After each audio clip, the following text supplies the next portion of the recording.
Студент кезімде болған оқиғаны әлі күнге дейін ұмыта алар емеспін. Ол тұста 1-ші курста оқитын едім. Университетке жаңа түскен кезіміз. 1-ші курс студенттерінің бір-біріне қонаққа барып, түн ұзақ әңгімелесетін әдеті бар емес пе? Бөлмеде 2 қыз тұратын едік. Тағы бір құрбымыз басқа бөлмеде тұратын. Бір күні құрбымыздың қасындағы көршілері аяқ асты ауылдарына қайтып кетті де, құрбымыз жалғыз қалды. Кешке қарай ол бізді шайға шақырды. Шай ішіліп, әңгіме айтылып болған соң, көршім екеуміз құрбымды жалғызсыратпай сол бөлмеде қонатын болып шештік. Құрбымыз төсек салып беріп, бізді жайғастырды. Ол өзінің төсегіне, ал көршім екеуміз бір төсекке қисайдық. Бірақ түн ортасына дейін көз ілмей, әңгіме-дүкен құрдық. Таңға жуық үшеуміз де ұйықтап кетіппіз. Бір кезде тұншыққаннан оянып кеттім. Әлде біреудің мені буындырып жатқанын сездім. Біреудің суық қолы алқымымнан босатар емес. Жан-жағыма алақ-жұлақ қарап қоям. Сөйтсем, о тоба, мені буындырып тұрғанның бейнесі көрінбейді. Төсектің маңында ешкім де жоқ. Арпалыса бастадым. Алайда әлгі қол мойныма тастай жабысып алыпты. Босату түгіл, одан сайын тұншықтырып, буындырып барады.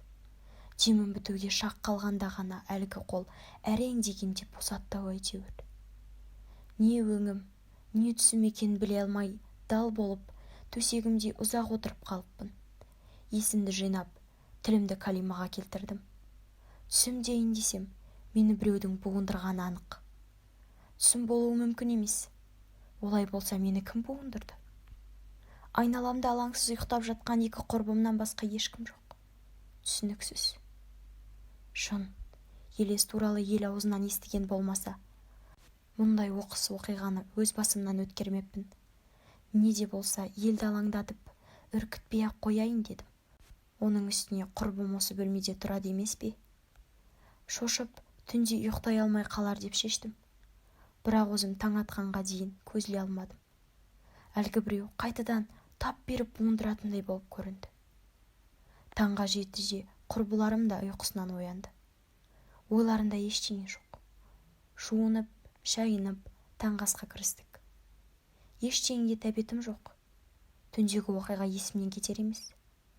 Бұл бөлмеден тезірек кетуді ойлап отырмын. Ішімнен өз-өзіме, елдің бөлмесіне келіп нем бар еді, деп те ұрсып қоямын. Осы мезетте қасымдағы көршім түннің ортасында мені әлде біреу буындырды деп қойып қалды. Бұл жайлы тіс жармай қояйын деп едім. Ақыры айтылған соң, мен де жасырып қайтем деп түйдім. Сөйтіп, мені де белгісіз біреудің буындырғанын айттым. Осы бөлмеде тұратын құрбымның есі шықты. Ол бұрын-соңды мұндайды байқамапты. Үшеуміз де бұл не болуы мүмкін деген ойға қалдық. Әр үйдің өз иесі болатыны туралы естісек те, жатақхананың иесі болуы мүмкін деген ой болған жоқ.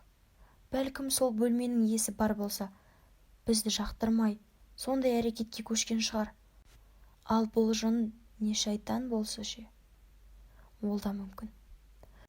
Құрбымның қасында тұратын көршілері анда-санда ұрттап қойып, бөлмені жын ойнаққа айналдыратыны туралы еститінбіз. Кезінде әжем лас, нәпсі тыйылмаған жерлерді жын-шайтан мекен етеді деуші еді. Демек, мен сол түні шайтанмен бетпе-бет кездескем.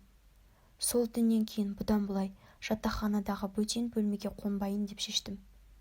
Университет бітіргенше өзгелердің бөлмесіне ара-тұра бас сұқсам да, бұл оқиғадан кейін ешкімнің бөлмесінде қонып көрмедім.